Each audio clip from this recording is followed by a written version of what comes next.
The morning sun cast long shadows across the military training ground as 282 soldiers stood in perfect formation. Their boots gleamed in the early light, and their uniforms were pressed to perfection. Among them stood Sarah Martinez, one of only 12 women in the elite combat training program at Fort Harrison. Sarah had fought tooth and nail to earn her place here. Growing up in a small Texas town, she had watched her father struggle to make ends meet after returning from his third tour of duty. The military had been her escape route, but more than that, it had become her calling. She possessed something that couldn't be taught in any manual, an inner fire that burned brighter when others tried to dim it. The training program was notorious for its brutal standards. Out of 500 applicants, only 300 had made it through the initial screening. Now, 3 months into the intensive program, their numbers had dwindled to 282. Every day brought new challenges designed to break the weak and forge the strong. Sergeant Marcus Thompson stood at the front of the formation, his voice cutting through the morning air like a blade. He was a mountain of a man, standing 6 feet 4 inches tall with shoulders that seemed to stretch the seams of his uniform. His reputation preceded him wherever he went.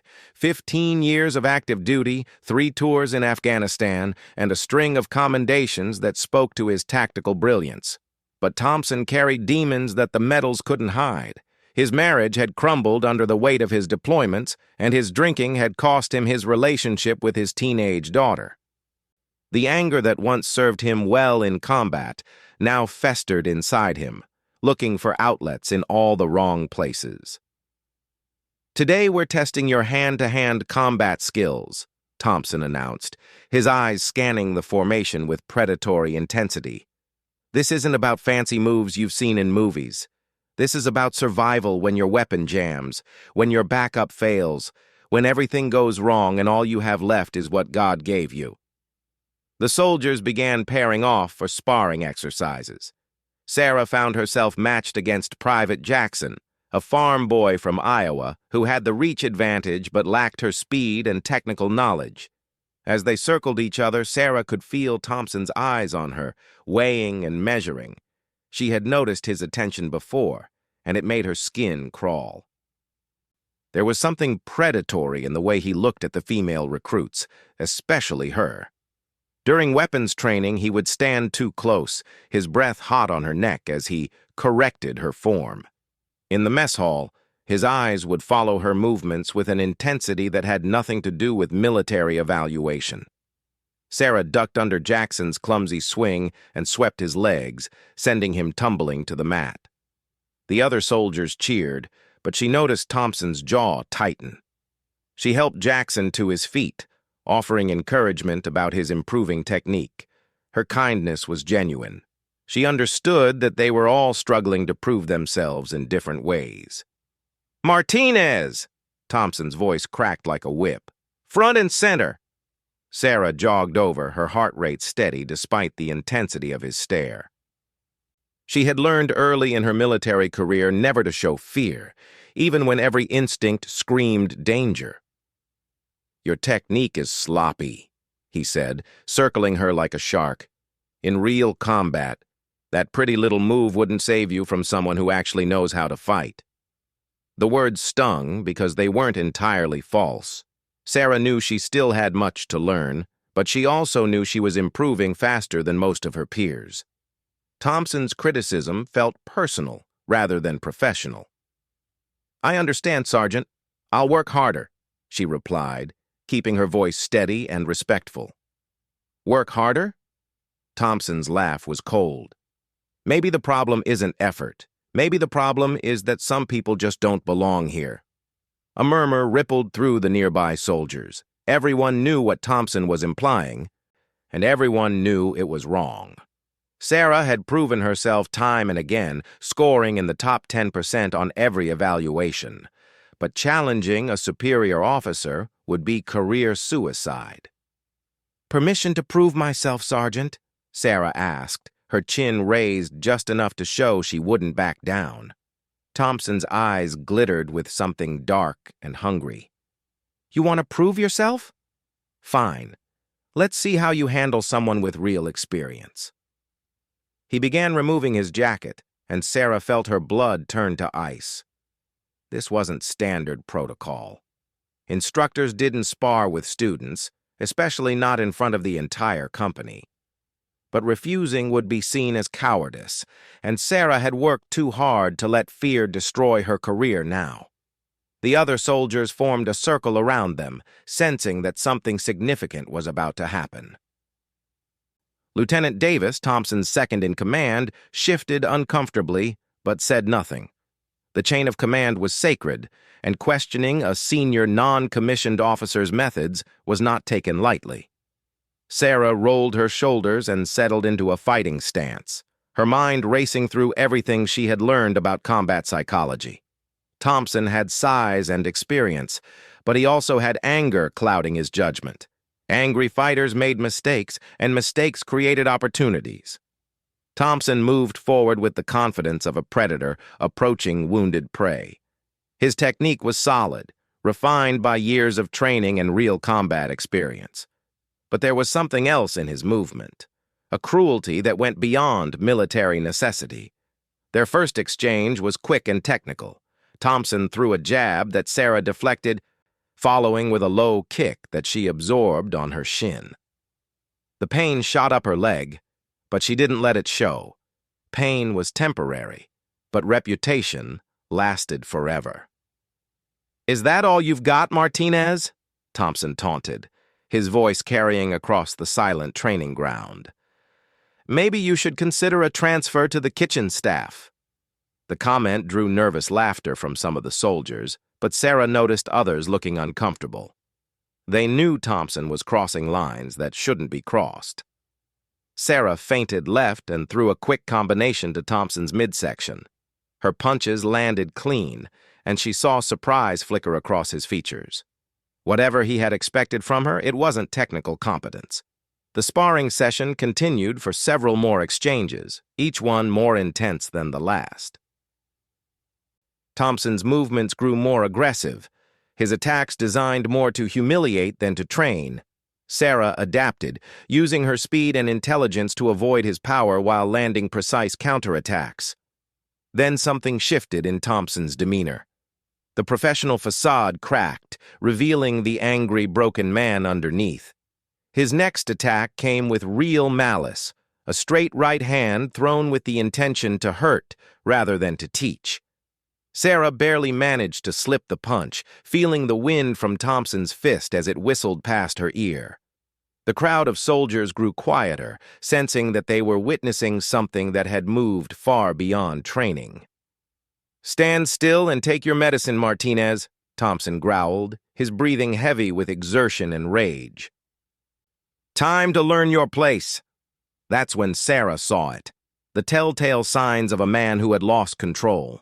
Thompson's stance was too aggressive, his weight shifted too far forward, his guard dropped just enough to create an opening. But more than that, she saw something in his eyes that chilled her to the bone. This wasn't about military training anymore. This was about power, dominance, and a man's need to put a woman in what he considered her proper place. Sarah knew that whatever happened in the next few seconds would define not just her military career, but possibly her life. The 282 soldiers surrounding them weren't just witnesses. They were jury members who would carry this story with them wherever they went. Thompson raised his hand, and Sarah saw her moment of truth approaching like a slow-motion avalanche. Thompson's hand came down in a vicious arc, aimed not at Sarah's protected torso or shoulders, but at her face. This wasn't a training strike. This was an assault disguised as instruction. Sarah had milliseconds to react as she watched the calloused palm racing toward her cheek with enough force to leave bruises that would last for weeks. Time seemed to slow as Sarah's training took over. Her grandfather's voice echoed in her memory from those summers spent learning self-defense in his garage back in Texas. "When someone means to hurt you, mija, don't just defend. Survive." Sarah twisted away from the strike, but Thompson had anticipated her movement. His follow-through caught her shoulder, spinning her slightly off balance. The blow wasn't as devastating as he had intended, but it was enough to send a clear message to everyone watching. He was willing to cross every line to put her in her place. The sound of flesh meeting flesh echoed across the training ground. Several soldiers gasped, while others took involuntary steps backward.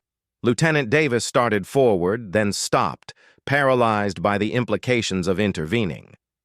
This was unprecedented territory, and no one knew exactly how to respond. Sarah felt heat bloom across her shoulder where Thompson's strike had landed. But more than the physical pain, she felt something else. A cold, calculating fury that burned away every trace of fear. This man had just committed assault in front of nearly 300 witnesses, and he seemed confident that his rank would protect him from consequences. "That's what happens when you don't know your place," Thompson snarled, his face flushed with exertion and something darker. "Maybe now you'll think twice about playing soldier with the real fighters." But as Thompson stepped forward to continue his assault, Sarah made a decision that would change everything. Instead of backing down or calling for help, she shifted into an offensive stance that her grandfather had taught her years ago. It was a move derived from jiu-jitsu, designed to use an attacker's momentum and confidence against them. Thompson saw her new stance and laughed, a sound devoid of humor or humanity. "You want to keep playing? Fine. Let me show you what real combat looks like." He lunged forward with another strike, this one aimed at her ribs with enough force to potentially crack bone. But Thompson had made a critical error. He had let his anger override his training. His attack was powerful but clumsy, leaving him overextended and vulnerable. Sarah sidestepped the blow and grabbed Thompson's extended arm with both hands, using a technique called an arm drag. But instead of simply redirecting his momentum as the move was typically used, she added her own modification, one her grandfather had shown her for dealing with attackers who were much larger and stronger. As Thompson's weight carried him forward, Sarah planted her feet and twisted her entire body, using his own force against him. What happened next was a perfect demonstration of leverage and physics working in harmony. Thompson's arm, caught in Sarah's grip and twisted at an unnatural angle, made a sound that every person on that training ground would remember for the rest of their lives. It was the sharp, wet crack of bone breaking under pressure, followed immediately by Thompson's scream of agony. The massive sergeant, who had seemed so imposing just moments before, collapsed to his knees, clutching his arm. The bone had snapped clean through, creating a compound fracture that left his forearm bent at an impossible angle. Blood began seeping through his uniform sleeve as the jagged bone pressed against tissue and skin. Complete silence fell over the training ground. 282 soldiers stood frozen, their minds struggling to process what they had just witnessed. A female recruit had just broken her drill sergeant's arm in front of the entire company, and she had done it as an act of self-defense that no one could dispute. Sarah released Thompson's arm and stepped back, her breathing controlled despite the adrenaline coursing through her system. She looked down at the man who had tried to assault her, feeling no satisfaction in his pain, but also no regret for defending herself. "Medic!" Lieutenant Davis finally found his voice, rushing forward as Thompson continued to writhe on the ground. "We need medical assistance now!" Several soldiers broke from their formation to help, but they moved cautiously, still processing the dramatic reversal of power they had witnessed. Thompson, who had seemed so dominant and intimidating, now looked small and vulnerable as he struggled with the reality of his shattered arm. Sarah stood at attention as chaos erupted around her. She knew that what she had done was legally justified. Thompson had assaulted her first, and multiple witnesses could testify to that fact. But she also knew that breaking a superior officer's arm, regardless of the circumstances, would bring intense scrutiny and potential consequences. Private Johnson, who had been standing closest to the action, approached Sarah with something like awe in his eyes. Holy shit, Martinez. I can't believe you just did that. Language, Private, Sarah replied automatically, her military discipline intact, despite everything that had just happened. And I did what I had to do to defend myself. The medics arrived within minutes, their professional demeanor masking their shock at finding a senior NCO with a compound fracture sustained during what was supposed to be routine training. As they worked to stabilize Thompson's arm and prepare him for transport, their questions were careful and neutral. How did this injury occur? The lead medic asked Lieutenant Davis. Davis looked uncomfortable, glancing between Thompson, who was now semi-conscious from pain medication, and Sarah, who stood quietly awaiting whatever came next. There was a training accident during hand-to-hand combat instruction, Davis said carefully. Sergeant Thompson was demonstrating techniques with Private Martinez when he sustained the fracture. It was a diplomatic answer that avoided assigning blame, while the official investigation determined exactly what had happened. But everyone present knew the truth. This had been no accident. As Thompson was loaded onto a stretcher and carried away, his eyes found Sarah's. Even through the haze of pain and medication, his stare burned with humiliation and rage. Sarah met his gaze steadily, refusing to look away. Whatever consequences awaited her, she had protected herself and potentially protected other female soldiers from similar treatment. Captain Williams arrived on the scene just as the ambulance was pulling away. His face was grim as he surveyed the assembled soldiers and the bloodstains on the training mat where Thompson had fallen. I want to see Private Martinez, Lieutenant Davis, and any soldier who witnessed this incident in my office immediately, Williams announced. The rest of you are dismissed to barracks until further notice. As the formation disbanded, Sarah found herself surrounded by fellow soldiers offering quiet words of support. Many of them had witnessed Thompson's inappropriate behavior toward female recruits, but had felt powerless to intervene. Sarah's actions had given voice to frustrations and concerns that had been building for months. "You did the right thing," whispered Private Chen, one of the other women in the program. "He had it coming." Sarah nodded, but said nothing. She knew that the real battle was just beginning. Thompson's broken arm would heal, but the questions about leadership, abuse of power, and the treatment of women in the military would echo far beyond Fort Harrison. As she walked toward Captain Williams' office, Sarah felt the weight of 282 pairs of eyes following her. Some looked at her with respect, others with concern, and a few with something approaching fear. In the space of 5 minutes, she had gone from being just another recruit trying to prove herself to being the soldier who had stood up to abuse and won. But victory, she was beginning to understand, often came with a price that was only revealed after the battle was over. Captain Williams's office felt smaller than usual as Sarah sat across from his desk, her posture perfect despite the storm of emotions churning inside her. The captain was a fair man with 22 years of service, but Sarah knew that even fair men sometimes had to make difficult decisions when institutional pressure mounted. For the past 3 hours, investigators had interviewed dozens of soldiers who had witnessed the incident. Their accounts were remarkably consistent. Thompson had struck first, Sarah had defended herself, and the resulting injury was a direct consequence of his inappropriate aggression. But consistency in testimony didn't automatically translate to institutional support. Lieutenant Davis sat to Sarah's left, his face pale as he recounted the events leading up to Thompson's injury. His voice was steady, but Sarah could see the conflict in his eyes. He was caught between loyalty to a fellow officer and the obvious truth of what had transpired. "Private Martinez," Captain Williams began, his voice measured and professional. "I've reviewed the witness statements and the preliminary medical report. What you did today was legally justifiable self-defense. However, the fact remains that a recruit broke her drill sergeant's arm during what was supposed to be routine training." Sarah remained silent, knowing that anything she said could potentially complicate the situation further. She had learned long ago that sometimes the wisest course was to listen and observe. Williams continued, "The base commander is flying in tomorrow to personally review this incident.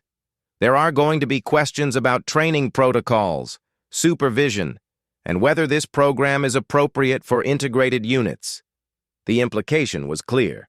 Sarah's actions, while justified, might be used as ammunition by those who opposed women in combat roles. She felt a weight settle in her stomach as she realized that her moment of self-defense could potentially harm other women's opportunities. "Sir," Sarah spoke for the first time since entering the office, "I request permission to make a statement for the record." Williams nodded, activating a digital recorder on his desk. "Go ahead, Private." Sarah looked directly into Williams's eyes as she spoke. What happened today was not the result of training protocols or integrated units. It was the result of one individual's decision to abuse his authority and assault a subordinate. I defended myself using minimal necessary force. I would do the same thing again under identical circumstances, regardless of the rank or gender of my attacker. Her words carried the weight of absolute conviction. Williams made notes as she spoke, occasionally nodding at her precise military language and clear reasoning. "Furthermore," Sarah continued, "I believe my actions today prevented what could have been a more serious assault. Sergeant Thompson's behavior had been escalating for weeks, and multiple witnesses can confirm his inappropriate conduct toward female personnel." This was the bombshell that Williams had been expecting but dreading. If Sarah's allegations were true, it meant that Thompson's behavior had been an open secret that should have been addressed by the chain of command long before it reached this point. A soft knock interrupted the interview. Sergeant Major Rodriguez entered the office, her face grave. Rodriguez was a legend at Fort Harrison, 30 years of service, 3 combat deployments, and a reputation for absolute integrity. Her presence immediately elevated the seriousness of the proceedings. "Captain," Rodriguez said, "I need to add something to the record regarding Sergeant Thompson's conduct." Williams gestured for her to continue, and Rodriguez took a seat beside Sarah. The older woman's presence was reassuring. Sarah knew that Rodriguez had fought her own battles to reach her current position and understood the unique challenges facing women in the military. "I've been documenting Sergeant Thompson's inappropriate behavior for the past 6 weeks, Rodriguez began. 3 female soldiers filed informal complaints about unwanted attention and inappropriate comments. I was preparing a formal report when today's incident occurred." The room fell silent as the implications sank in. Thompson hadn't just made a single mistake in judgment. He had established a pattern of predatory behavior that had been under investigation by senior leadership. Williams rubbed his temples, clearly processing the complexities of the situation. "Sergeant Major, why wasn't this brought to my attention earlier?" "I wanted to build a solid case before making formal accusations against a decorated NCO," Rodriguez replied. "Unfortunately, events moved faster than the investigative process." Sarah felt a mixture of validation and sadness. Validation because her instincts about Thompson had been correct, and sadness because other women had suffered his attention before her. She wondered how many soldiers had endured his behavior in silence, afraid to speak up against someone with his rank and reputation. "Private Martinez," Rodriguez said, turning to face her, "what you did today took tremendous courage. Not just the physical courage to defend yourself, but the moral courage to stand up to abuse regardless of the consequences." Over the next 2 hours, the investigation expanded to include testimony from the women who had filed complaints against Thompson. Their stories painted a picture of a man who had used his position of authority to intimidate and harass female soldiers systematically. Private First Class Anderson described how Thompson had cornered her in the supply room and made explicit comments about her body. Specialist Williams recounted how he had accidentally touched her inappropriately during weapons training. Each story was a thread in a larger tapestry of abuse that had been hidden by military hierarchy and the victim's fear of retaliation. As the testimonies mounted, Sarah realized that her actions had done more than defend herself. They had given other women permission to speak truth about their experiences. Her broken arm had become a catalyst for exposing a much larger problem. The base commander arrived the following morning, along with investigators from the Criminal Investigation Division. The scope of the inquiry expanded beyond a single incident to examine systemic issues in leadership and the protection of soldiers from abuse by their superiors. Thompson, recovering from surgery to repair his compound fracture, initially attempted to characterize the incident as an accident during legitimate training. However, the overwhelming witness testimony and the documented pattern of inappropriate behavior made his position untenable. Within 48 hours, he was relieved of duty pending the completion of the investigation. Sarah spent 3 days providing detailed testimony about not just the incident itself, but the weeks of inappropriate behavior that had preceded it. She spoke clearly and precisely, sticking to facts and avoiding emotional language that might compromise the investigation's objectivity. The 282 soldiers who had witnessed the confrontation became an unexpected source of institutional change. Their collective testimony created an undeniable record of what had occurred and why Sarah's actions had been necessary. Many of them spoke publicly for the first time about their concerns regarding Thompson's treatment of female personnel. On the 4th day after the incident, Sarah was called back to Captain Williams's office. This time, Sergeant Major Rodriguez and Colonel Mason, the base commander, were also present. The atmosphere was formal, but not adversarial. "Private Martinez," Colonel Mason began, "the investigation has concluded that your actions were completely justified and that you acted in accordance with your training and your rights as a soldier. No disciplinary action will be taken against you." Sarah felt relief wash over her, but she sensed there was more to come. Mason continued, "Furthermore, this incident has revealed serious deficiencies in our reporting and oversight systems. Changes are being implemented immediately to ensure that inappropriate behavior by leadership is identified and addressed before it escalates to this level." The colonel paused, studying Sarah's face. "I understand that some people might view this incident as evidence that women shouldn't serve in combat roles. I want you to know that I view it as evidence that we need better leaders who understand that strength comes from protecting those under their command, not abusing them." Sarah's military career continued, but she was forever changed by those few minutes on the training ground. Word of her actions spread throughout the military community, making her both a hero to some and a controversial figure to others. Some viewed her as a woman who had stood up to abuse and won, while others saw her as a recruit who had attacked a superior officer. Thompson was ultimately court-martialed and received a dishonorable discharge. His military career, built over 15 years, ended in disgrace. The other women who had filed complaints received formal apologies and assurances that their concerns would be taken seriously in the future. Sarah graduated from the training program with honors and went on to serve multiple deployments overseas.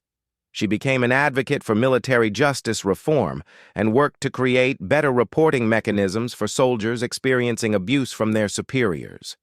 Years later, Sarah would reflect on that morning when 282 soldiers watched her defend herself against a predator in uniform. She had learned that sometimes standing up for yourself means standing up for everyone who comes after you. The sound of Thompson's breaking arm had echoed far beyond Fort Harrison, becoming a symbol of what happens when institutional abuse meets individual courage. The incident became a case study in military academies and leadership schools, not just as an example of self-defense, but as a demonstration of how one person's refusal to accept abuse can create lasting change for everyone.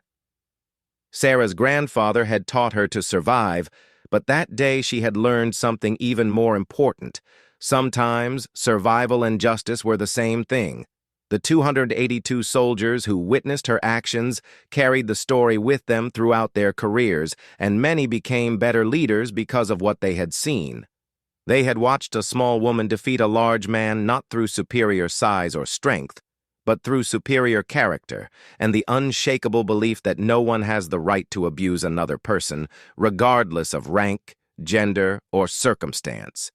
In the end, Thompson's broken arm healed, but the system that had enabled his abuse was forever changed. And Sarah Martinez, the woman who had refused to accept her place, went on to help create a military where future generations of women could serve with dignity and respect.